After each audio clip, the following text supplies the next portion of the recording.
So go ahead and restate it so that we can have that for the recording. Okay, sorry, 1 second. Once you turn the video on, I couldn't hear well.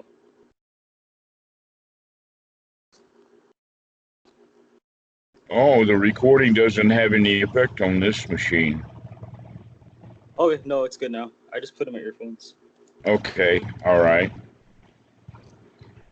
So you were saying that you were letting the awareness kind of float around. Yeah. And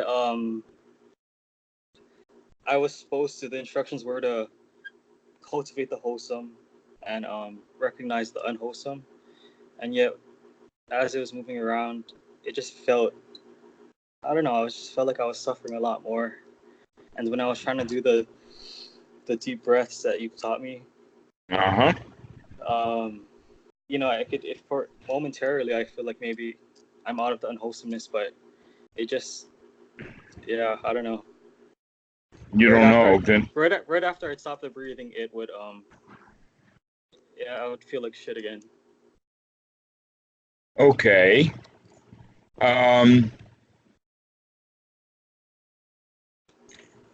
So we need to add more of the actual practice. The first thing is that you say that when you stop doing the breath, you begin to start feeling like shit again. Is that what you said? Okay. That's exactly what everybody experiences. And you could go so far as to say the feeling like shit again is actually just going back into the hindrances. And that what is needed is, and this is kind of important, a lot of student thinks that there is actually only two positions, and that is the position of hindrance and then the position of not being in hindrance. Yeah. But there is a third position that we need to work with. And that third position is the position of satisfaction and joy. Now, normally that position of just not being in hindrance is not, in fact, a position of freedom, joy, satisfaction, etc., and therefore is very easy to fall right back into the hindrances. That in fact a common occurrence is that the student in hindrance recognizes he's in hindrance and goes right back into hindrance. He doesn't take the right effort that is needed to come out of the hindrances completely. And that the right effort that's needed is to bring the mind some joy, to gladden the mind. And with that, we want to gladden it so well and in just the right way with just the right amount of effort, because normally students work too hard. And there's all kinds of signs and symptoms that they'll come up with that show that they're working too hard. One would be neck tension, head tension, getting tired quickly. All of those kind of things indicate that the student is working too hard. But we need to put in not hard work, which is the Western way to do it, but right noble effort. So think about the way that an aristocrat or a high noble, one who is what is, you see, in our society as well as in the time of the Buddha and throughout the ages, we have been looked at nobility as aristocracy or landed wealth. But in fact, inherited wealth often does not make a person noble. It makes him into a royal asshole instead. I offer you Donald Trump as an example. Okay. But there is normally the quality, or at least occasionally the quality, that when someone is raised in a way so that their life has been fairly easy, but also they're well educated so that they have refined behavior. They operate at a higher level. An example would be, I'll use this example. I know of one a man who operated a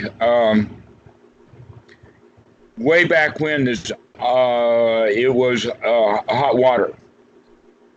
Back about 1900, hot water was made by taking a drum, laying it sideways, and putting the fire under it.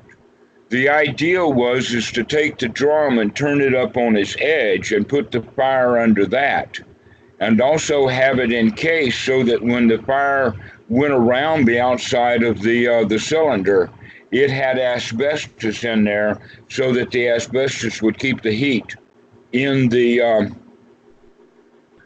in that chamber so that the water would get the use of all of the heat. All right, so the man who owned this company, he did not put his hands into the vat of asbestos. He hired that out. All right, this is an actual point to make. Is that if you're going to train in noble, what you want to do is be the front office, not the back office dealing with the muck. This is the quality of the noble. In that regard, then, the Westerners often are mucking around with by trying to work too hard, wanting things, wanting enlightenment, not satisfied with the moment.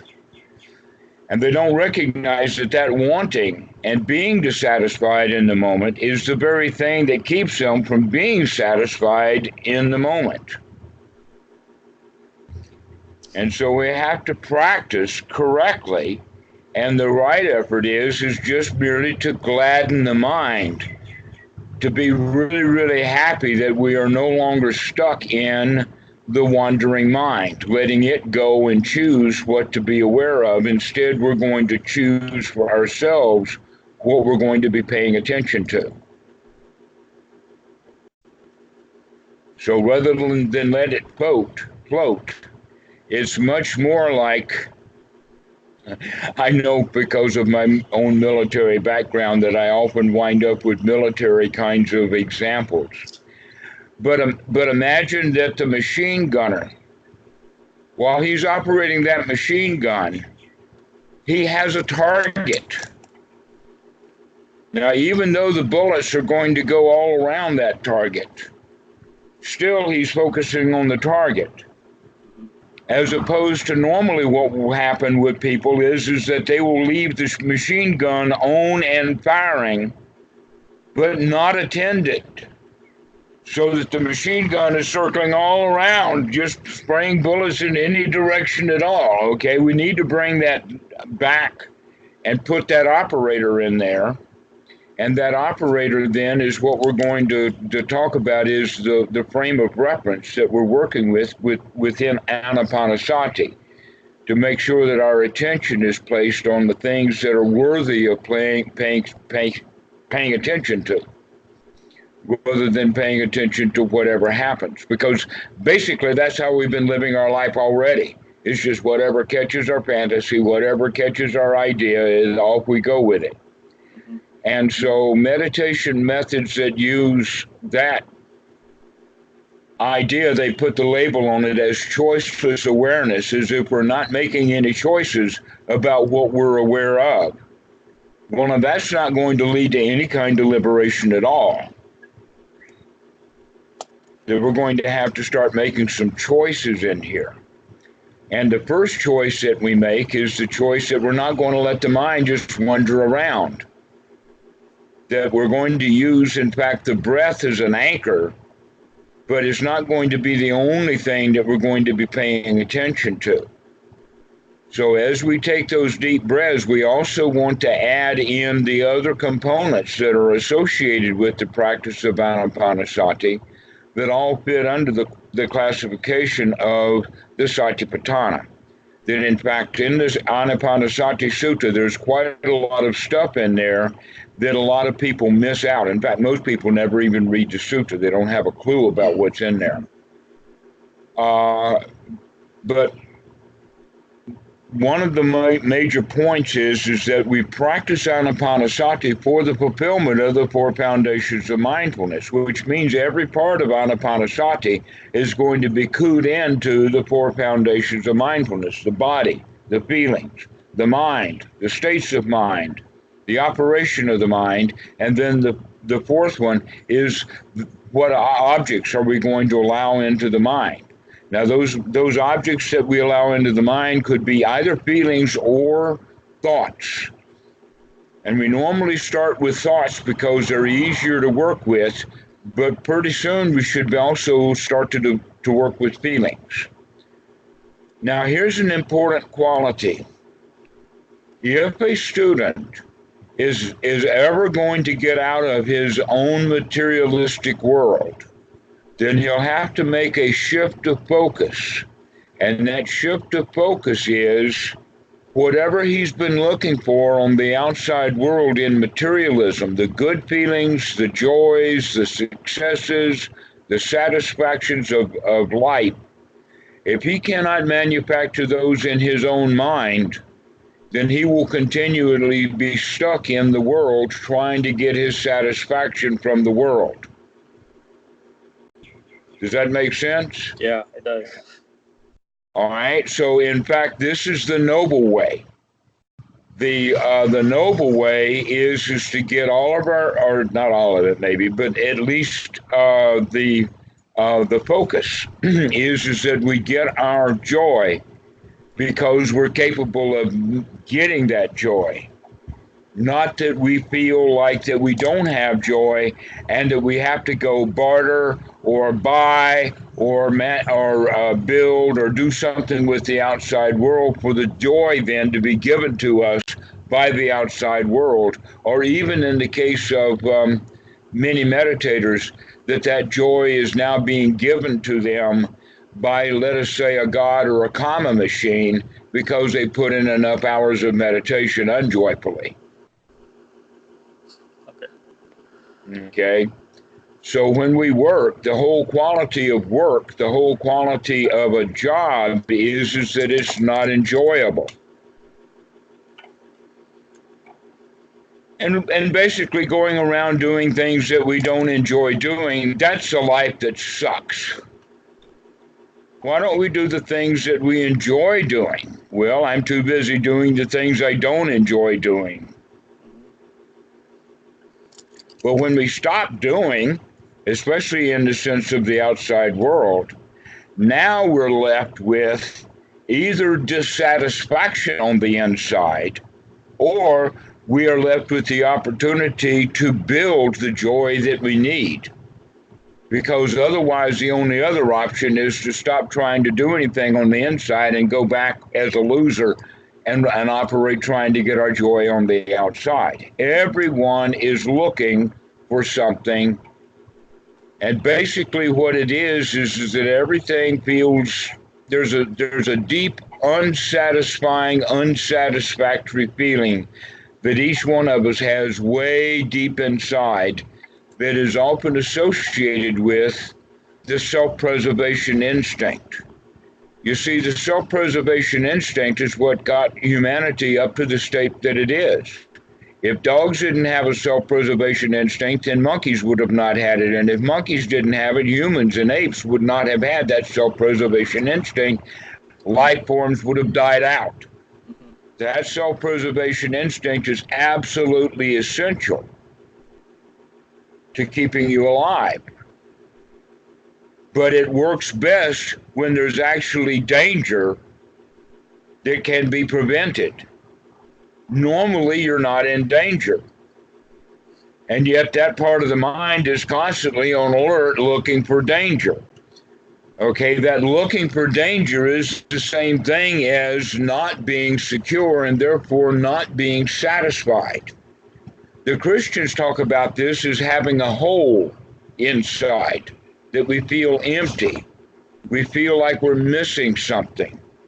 And so a lot of people are trying to find things to put into that hole so that they feel whole again. And so what they do is they look for gods that are hole-shaped. or they try to believe that their hole is God-shaped so that they can plug God right into that hole. Well, guess what? They still feel empty. They can even throw a Mercedes into that hole, and still it doesn't fill the hole. So there's two ways that we can do this. One is, in fact, the important one is to stop filling that hole with material goods, because materialism does not fill that hole, most likely possibly because it's not really a hole, it's just an empty feeling, an unsatisfied feeling. And so most people don't even know about that feeling because it's subconscious, and yet it runs their lives. They're going around trying to find something to make themselves feel good. This is what the practice of Anapanasati is all about, is learning how, first through the thoughts and then eventually to the feelings, that we're going to change the way that we feel. We're going to change the feeling from being on alert, dissatisfied, in danger, and the attitude of being a victim that goes along with that, into feeling satisfied, feeling secure, feeling successful. And those are the feelings, and if we manufacture those, if we get good at having those feelings, then those feelings become satisfactory and satisfying enough so we don't need to go buy things. Yeah. Everything we need, we've got right here. And so this is the way that we want to go, so that we're completely satisfied and we don't need anything from anybody else. So in that regard, I can sit here and I can just talk about the Dhamma because it's completely satisfying to me. And other than that, I don't need anything. Yeah. Just sit here and enjoy life. So this is how we have to work with that. And there are several key points in Anapanasati that point as to how important this is. Here's another way of looking at it. There are actually three kinds of feelings. One is the feeling of liking things, and that's the one that we actually are pursuing. And mostly we pursue it incorrectly, because when we like something, then we want it and want to own it. And then only by owning it can we like it. We cannot like it if it's somebody else's. If my brother buys a brand new car, I can't just enjoy the car and love the car and let him have it. Oh no, I want it. It's got to be my car, and then I'll feel really good about it. All right, so that's the problem that we have with the liking. When we don't like things, that's automatically a kind of suffering.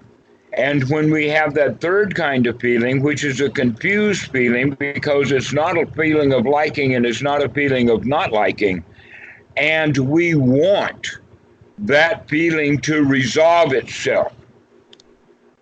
And so if it doesn't get resolved, that leads to doubt, fear. The fear can lead to boredom, confusion, restlessness, and all of that kind of stuff. And this third feeling, which may not be as clear and obvious to people, is actually the one that does the most damage in their lives. And that's the feeling of that we're not sure whether we like things or not. We're confused. We have doubts. We can say, well, I see this, but I see that. And now I'm confused and I'm uncomfortable, because I either want to choose this and discard that, or keep this and discard that. We want to do that, but we don't know what to do. So we're wound up in a state of confusion. And so now we've gotten all three feelings working against us. The liking winds up being ownership. I've got to own it. The not liking it is suffering already. I want to get rid of it. It's hard to endure. The third kind of feeling keeps us insecure. So in that regard, we have to learn to deal with feelings in a different way.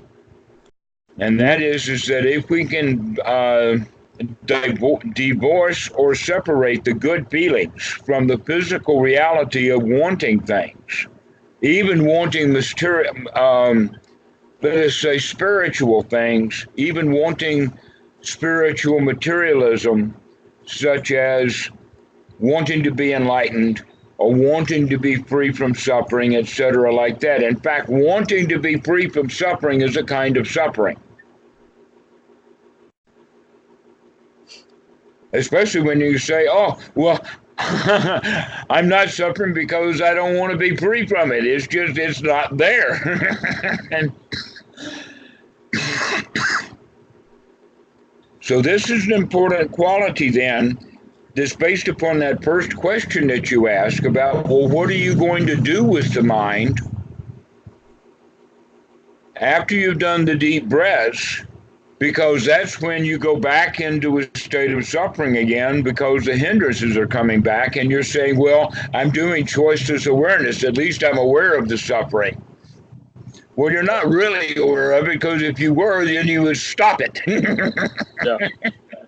That's the whole point of it, of the Four Noble Path, the Four Noble Truths, is to become directly involved with the knowledge of what is suffering and what is not suffering. So when you begin to recognize letting the mind wander away, or this free-floating kind of awareness that you're talking about, is in fact suffering, and it is not developing a skill. That the skill that we want to develop is based both in mind and thought and in feelings.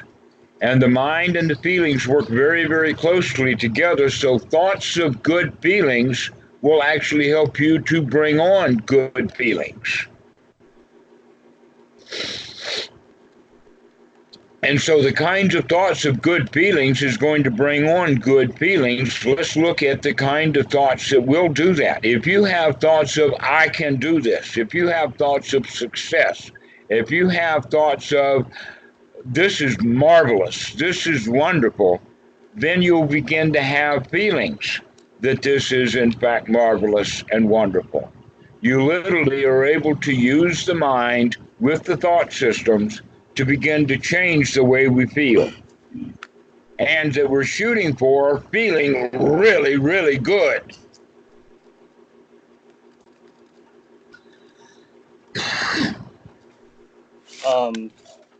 When I say shooting for, that means practicing.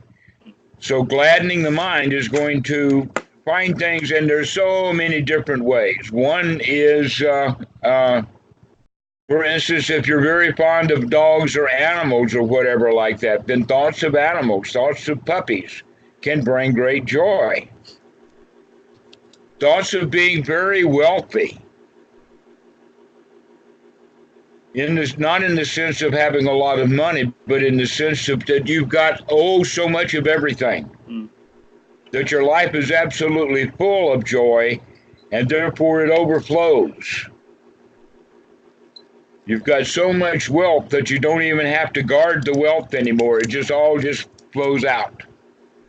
This also engenders being generous to other people, to give generously. That one idea, that one thought, by the way, last night cost me $1,500. Wait, what? Yeah, I said that thought of generosity just cost me last night $1,500. Oh. And you can see by the smile that I have on my face that that's not an issue. Yeah. Basically, in Thailand, everything is for sale at the right price. And this young man has a choice of either going to the draft or paying the politicians. And so he needs about $1,500 to keep himself out of the army for a bribe. I get it. And so I'm quite willing to give him the bribe to keep him out of the army. I don't know how many young men I could keep out of what armies, but I would. Armies are not very good for young men. Teaches them all the wrong things, when it could, in fact, be using all of those things to teach them Dhamma instead. Yeah. So simply just So simply just developing these skills of positivity, I can do this.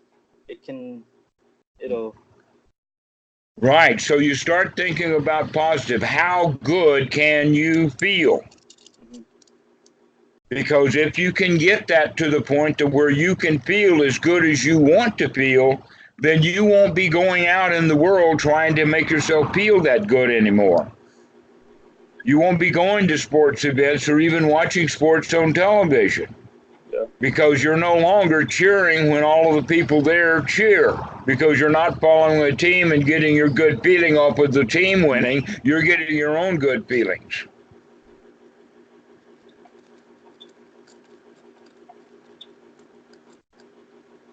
And So I so think that's the way to start living your life. Living your life as if you were totally successful, that you're a winner, that you're a lion, that you're noble, that you're a very, very high quality human being. That's the attitude to have. And that attitude is a skill to be developed as part of the Eightfold Noble Path. It's a path of development. To develop that skill of being in the right attitude, of being a winner. Rather than expecting something from your meditation, you expect to give something to the meditation. What is that?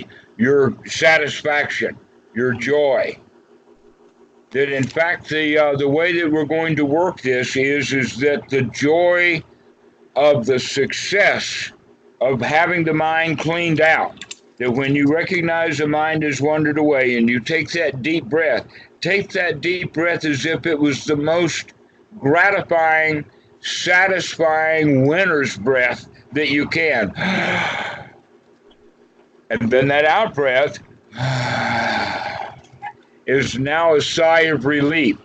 The job has been done. The work is over now, and we can stay in a state of satisfaction. Mm-hmm. That state of satisfaction then is that high quality state. Remember, I was talking about there's hindrances, and then there's freedom from hindrance in a state of ordinary, and there's a high quality place of being really satisfied.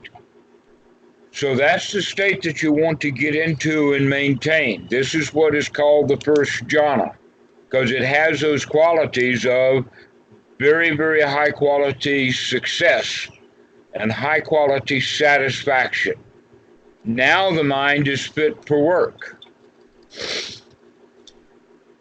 And what is the work?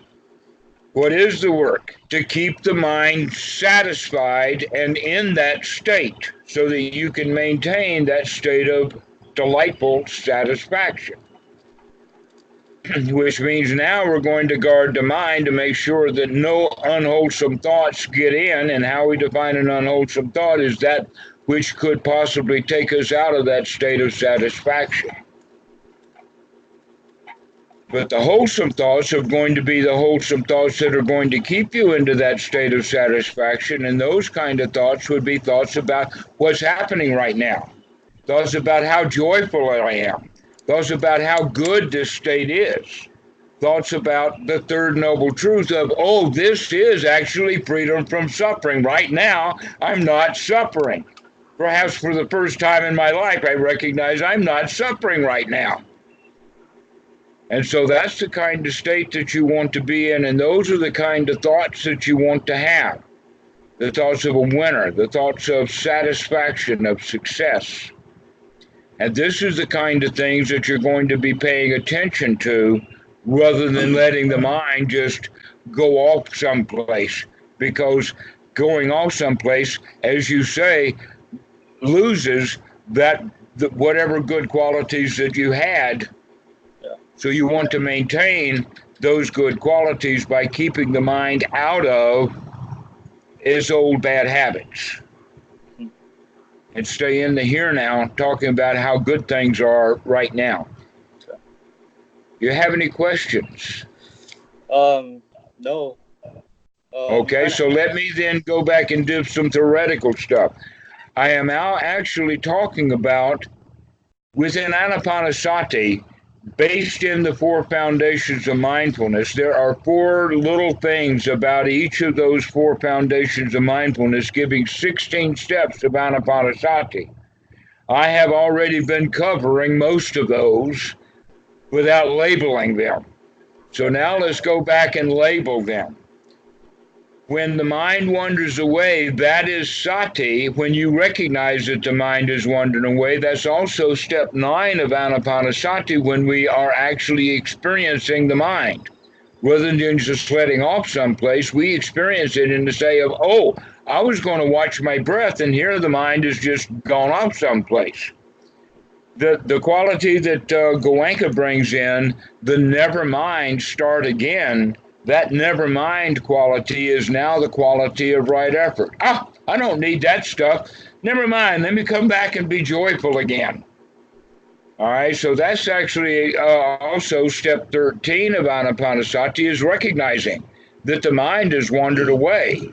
That word wandering is actually the anapanasati direct statement of everything is temporary. Anicca vata sankhara. The mind is really fickle. I mean, all over the place. And it's very fast about it, too. The Buddha says that the mind is so fast that he doesn't even have an analogy for how fast the mind wanders away. And so that's anicca, and things have changed, and you recognize that. So you're already working with the Dhammanupassana with step 13, 14, 15, and 16. And so now we're actually going to, at step 16, relinquish the hindrances, to let them go, to throw them out. And to now with step 10 of anapanasati, the step 10 of anapanasati is to gladden the mind. I can do this. It's a joyful thing. With that, that also works with the Vedana. So the step 5 of anapanasati then is that winner's goal, to be very, very successful. This is what everybody is looking for. In the Pali, the word is piti, and most people don't understand that it has joy built in it, but it's the joy of success. It's the joy of the win. It's the reason why people compete in sports, is because they want to win. Why do they want to win? Because then they feel really good when they win. Well, here you are working with your own mind, and you're winning something that even the gold medal champion of the Olympics, you've got even a higher win than he does. So you should be able to feel at least as good as the champion of the sports world. Can I what, yes, go ahead. That? Sure. Yeah, so we talked about PT last time. And right after the talk, I did a sit trying to cultivate as much PT as I could. But like the description that you gave of it, it seems like I've only experienced that kind of joy, that kind of like satisfaction, like maybe a few times in my life.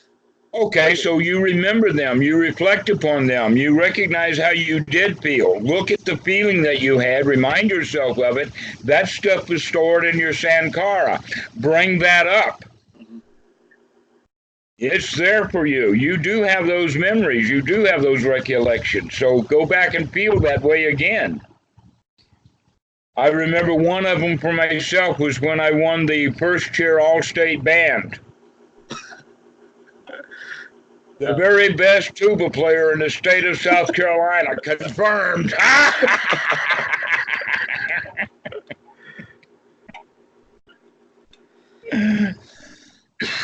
At least in high school.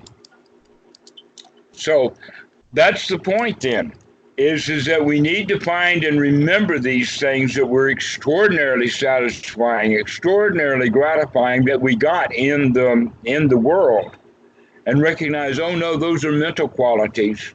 I do have those memories stored. Let me bring them up and get myself back into that state of complete success.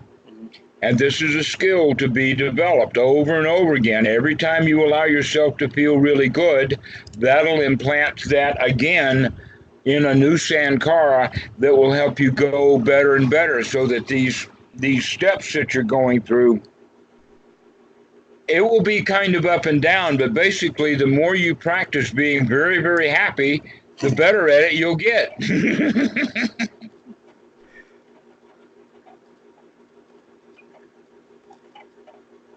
And so this is important that you keep with that rapture, that good feeling, because that good feeling then will give you the success that leads to satisfaction of having a job well done. That's what we would then call the perch, or the catbird seat, or catbird, by the way, is not about nature. That's a Navy term.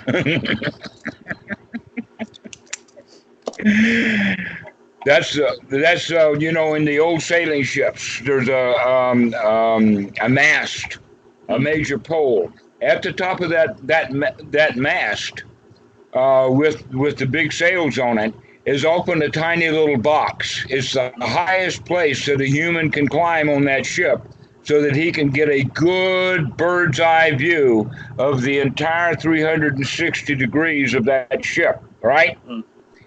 That's what you want to be like. You want to be at the top of your own nature, so that you really can have a good look at what's going on. This is that place of satisfaction. Now, the first thing that happened is that when you got up there, that was such a relief, because now you don't have to climb anymore. You've gotten there. But it's also the satisfaction of, I can do this climb. I can do this. I can get up to this state of satisfaction. And so now that we're there, we want to maintain that satisfaction. That's why we don't want to allow any unwholesome thoughts to come into the mind, because that'll tear us out of that state of satisfaction. Now, in this regard, this is not choiceless awareness. This is being on guard to say, no, you're out. You do not come into the mind, because if you come into the mind, you'll mess the place up. Sometimes I use the example of a bouncer in a bar. Most of the time, the bouncer is just not going to let any crap in there. But if he does make a mistake and some crap gets in there, his job is to go grab it and throw it out. Yeah. And so become the bouncer of your own mind. Bounce those thoughts right out of there. So in my formal sits, I'm still doing the breath and just trying to find joy. Not just try to find it, there it is. Yeah. Then in fact, as you find joy, the satisfaction of finding the joy will make the joy even better. Yeah. So go for the success of being able to find the joy, whatever little joy there is. There it is. I've got it. Yeah. And so we do it with gladdening the mind, in the sense of having thoughts of wholesomeness, thoughts of success, thoughts of freedom from the hindrances, thoughts that joyful, gladdening thoughts that lead to gladdening good feelings, so that you become completely satisfied, and that helps bring these jhana factors together. That the jhana factor of piti is based in success. It's based in the happiness of success. And the success is, you've got your mind free from hindrances right now. If you could keep your mind free from hindrances all the time, what else is there to do? If you're completely satisfied with your life, then why need to be enlightened? Is enlightenment not the fact that you're actually completely satisfied with things? How can you be satisfied and still want enlightenment? If you want enlightenment, then you're not satisfied.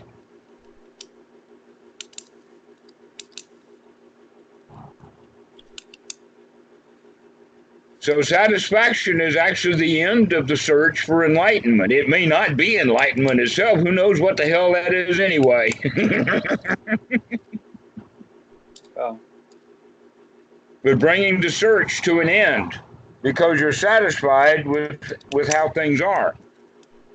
That's that, let us say, it's both a temporary and an immediate goal, but it's also the only goal. And here's why I mean that, is that even after you get to the state of being satisfied with the Dhamma, completely delighted, energetic, eager for the Dhamma, and delighted in the Dhamma, still there will be times to remain on guard for suffering, because suffering will try to arise in the mind. It'll arise in the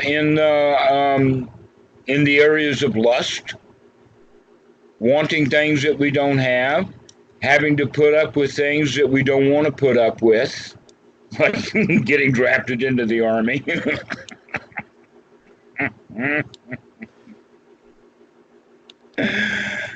And so there's going to be things in life that have to be dealt with, but that the less doing we have, then the less dealing with that kind of stuff there is.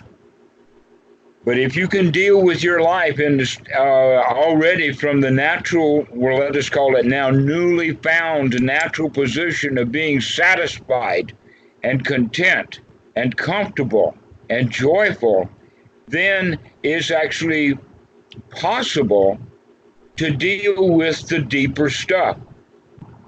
Anxiety, fear, conceit, competition, the deeper things that come can be dealt with, because we now have the success of getting the mind fit for work. Mm-hmm.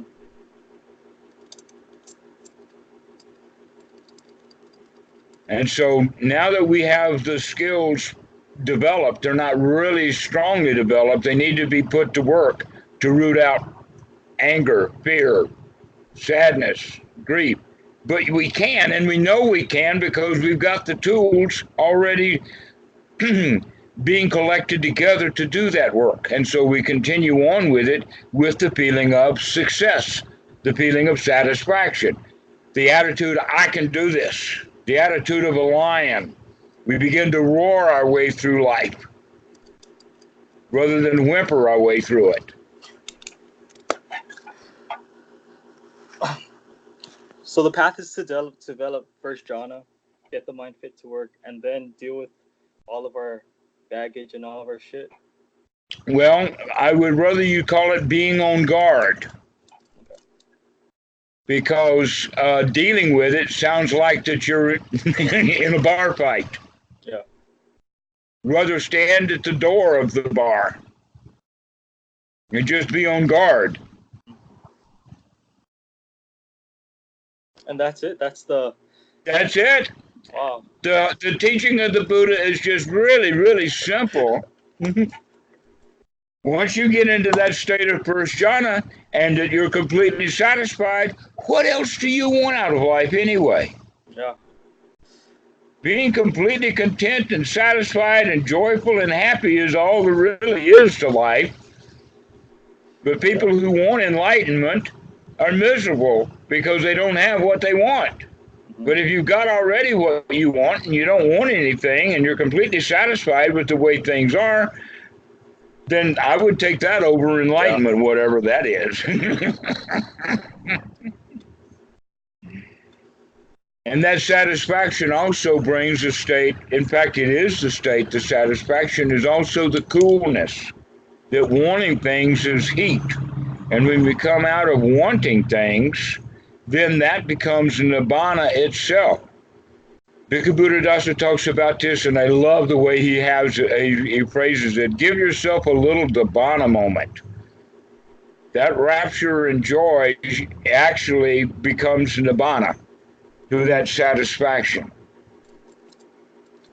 because it's unconditioned. Why is it unconditioned? Because we're on guard not to let any conditioners in. We're not going to allow any bar fights, because we're going to keep one bad thought after another out of the bar, so that they don't get in there and start fighting with each other. I like this path. It sounds a lot more chill, more easy going than the one It is really chill. In fact, that's nibbana. It is really easy to do, but it requires skills to be developed.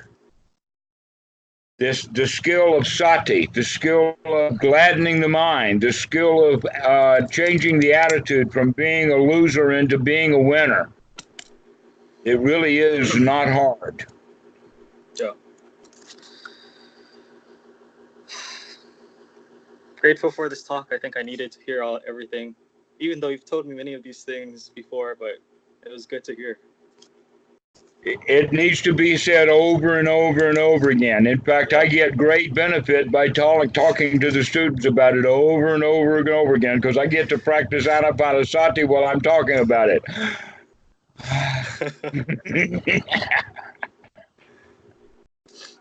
All right. Well, I think All that's right, it. you feel satisfied with this talk now? I do. I feel very satisfied.